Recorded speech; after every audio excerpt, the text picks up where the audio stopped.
If you look at how the United States has acted in the world over the past decades, whether through military interventions, economic pressure, or the way it manages alliances, it's very easy to interpret those actions as reactions to current events. A crisis emerges, a decision is made, and everything seems to follow from the present moment. But that interpretation is incomplete because it assumes that political behavior is created in real time, as if countries were constantly starting from zero. In reality, what we are seeing is something much more structured. The way power is used, the way influence is projected, and even the way threats are perceived tends to follow patterns that were established long before the current situation existed. Those patterns don't disappear when leadership changes, and they don't reset when a new generation takes over. They evolve. They adapt to new conditions, new technologies, and new contexts, but they remain connected to a deeper logic that was built over time. And once you start to recognize that, modern politics begins to look less like a series of isolated decisions and more like a continuation of something that has been unfolding for centuries. To understand this more clearly, it helps to step back from current events and look at how political structures actually form. Countries are not designed from scratch. They emerge from long historical processes shaped by conflict, negotiation, expansion, and collapse. Borders are drawn, alliances are formed, systems of governance are tested and adjusted, and over time, these elements become stable enough to define how a country behaves. Once those structures are in place, they start to limit and guide future decisions. Leaders may come and go, ideologies may shift, but the underlying framework remains. And that framework carries with it a kind of momentum. It shapes what is considered possible, what is considered risky, and what is considered necessary. You can see this very clearly when looking at Europe, where modern political behavior is deeply connected to medieval and early modern history. Conflicts like the 100 Years' War were not just about territory or military advantage. They were about legitimacy, who had the right to rule, how authority was justified, and how political identity was defined. Those questions didn't disappear when the wars ended. They became embedded in the development of the modern state. Over time, they influenced how nations defined sovereignty, how they justified expansion, and how they understood their position in relation to others. Even today, the idea of national identity in Europe carries traces of those earlier struggles. Now, if you bring that forward into the present, you begin to see similar patterns operating at a global scale. Take alliances, for example.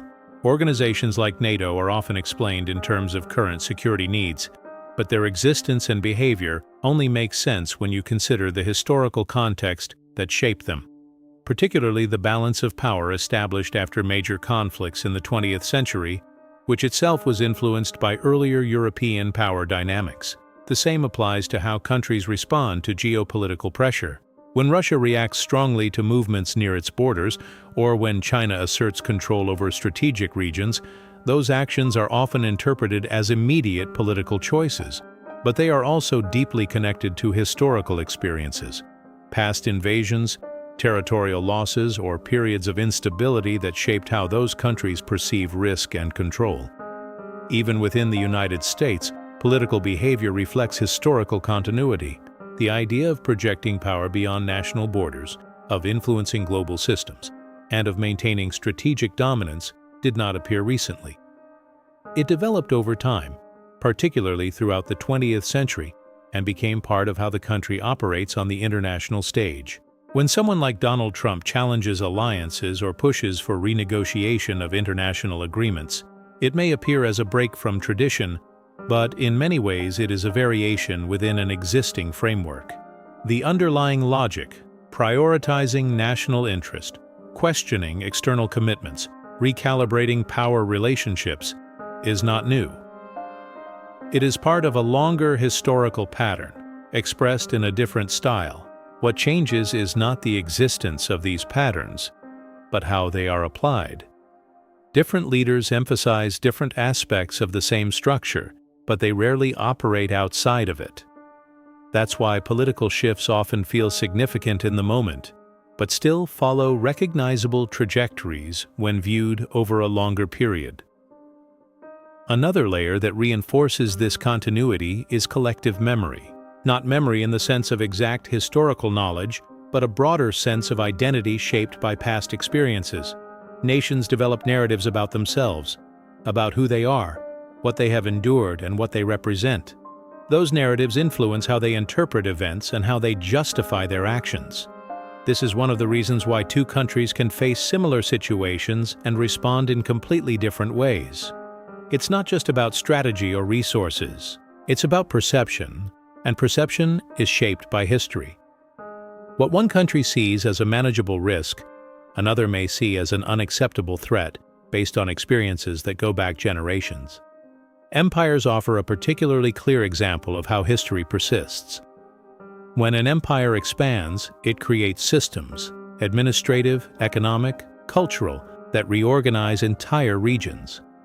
When that empire collapses, those systems don't disappear. They remain embedded in the structure of the societies that were once part of it, influencing how they function long after the original power is gone. The same is true for borders. Most modern borders are not natural divisions. They are the result of historical processes, negotiations, wars, treaties that defined where one system ended and another began. Over time, those borders become normalized, and the conditions that created them are often forgotten. But the consequences remain. So when you look at modern politics, what you're really seeing is not a clean, present-day system making decisions in isolation. You are seeing a layered structure, built over time, where current events interact with inherited constraints. Leaders make choices, but those choices are shaped, and sometimes limited, by the systems they inherit. And this is where a shift in perspective becomes important. If you only focus on current events, politics can feel unpredictable, even chaotic. Decisions seem inconsistent, reactions seem exaggerated, and conflicts seem to emerge suddenly. But once you start looking at the historical layers beneath those events, patterns begin to appear. You begin to see that what looks like a sudden shift is often the result of long-term pressure. What looks like an isolated decision is often part of a larger trajectory, and what looks like a new conflict is often connected to unresolved tensions from the past. That doesn't mean history determines everything. There is still room for change, for new ideas, for unexpected outcomes. But those changes don't happen in a vacuum. They happen within a structure that was built over time. And that's why understanding history is not just about understanding the past. It's about understanding the present in a more complete way. It allows you to see not just what is happening, but why it is happening in that specific way, under those specific conditions. Because history didn't end. It didn't disappear. It became part of the system we're still living in. And in many ways, it continues to shape the world far more than most people realize.